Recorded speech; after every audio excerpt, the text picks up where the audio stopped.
want you to want me. Well before Cheap Trick was a hit in the U.S., they were already famous in Japan. Dila, dila, dila, see you crying. Oh, dila, dila, dila, see you crying.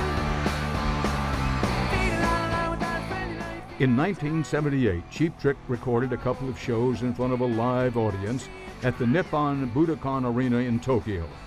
That album, Live at Budokan, catapulted Cheap Trick onto the international stage, and it still ranks as one of the greatest live albums of all time.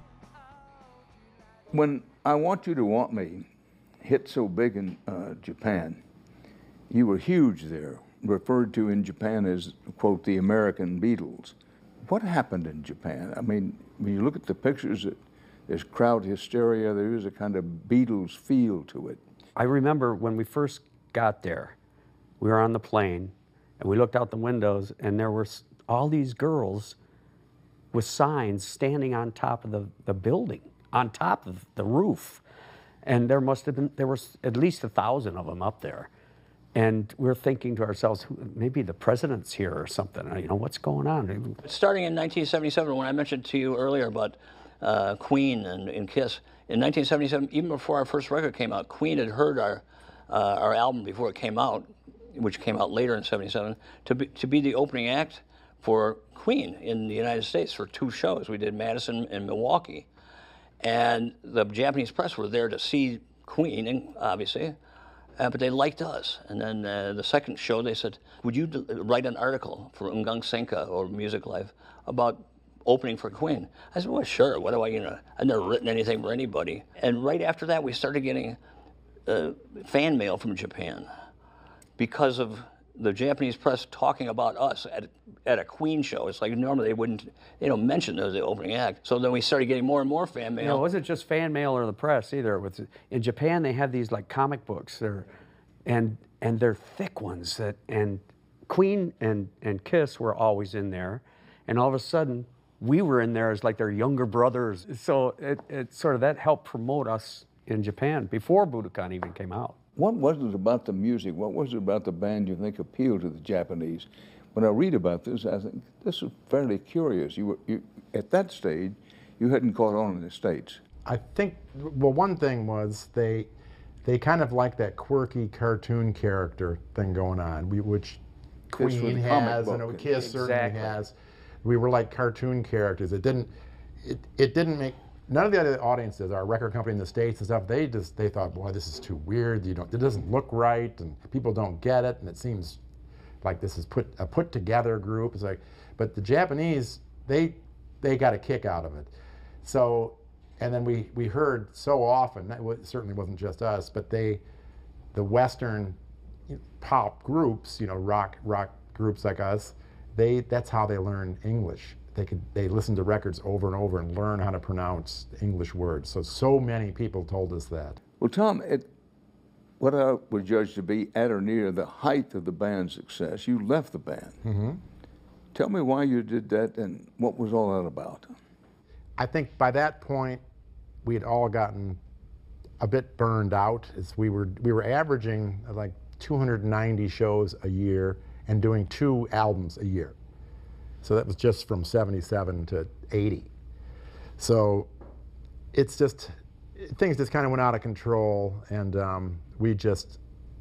just left for 7 years. I came back in 87. It seemed like the right thing to come back. It was a bit of a break. We didn't really, nothing we ever did really was planned. That period of time, when we finally got back together again, we thought, that really was the sound of the group. That was Cheap Trick. Why don't we just keep going as we were originally? So, well, certainly at a time when you're making 290 concert appearances, being burned out would be understandable. Yeah. So in other words, yeah. So you're not making the maybe the best decisions and working stuff out, and and it's a complicated story, but. Well, what would you say, I'll start with you, Rick, what was the low point for the band?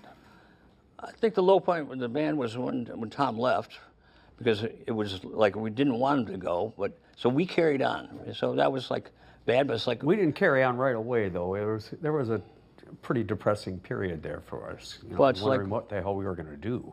What you feel like? You feel like there's a hole in us where we're no longer one. I mean, what was it like? Well, how do you replace a quarter of your creativity?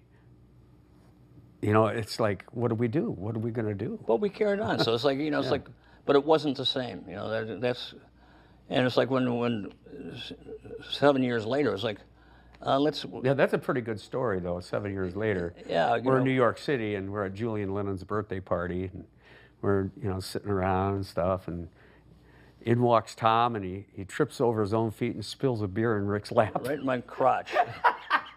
And that was it. Good to see you, Tom. That was it. It was a perfect shot. It's a small target too. Hey. Talking about breaking the ice. Yeah. But it was like, we were talking about, besides having a Cheap Trick, as Rob and I had continued, we were going to call it Petersson, Nielsen, Carlos, and Zander. As a side project. As a side project, like the lawyers, it sounds like a law firm. But then I think we played one song or whatever. It's like, what are we kidding ourselves? It's like, we're not going to do that. We're going to just. Well, we had a lot of support too when Tom left through management. Of course, they wanted us to continue on, and Roy Thomas Baker, who's Queen's producer, also wanted to produce one of our records, and that helped. So we got it together quickly and made a decent record, and continued on making pretty good records.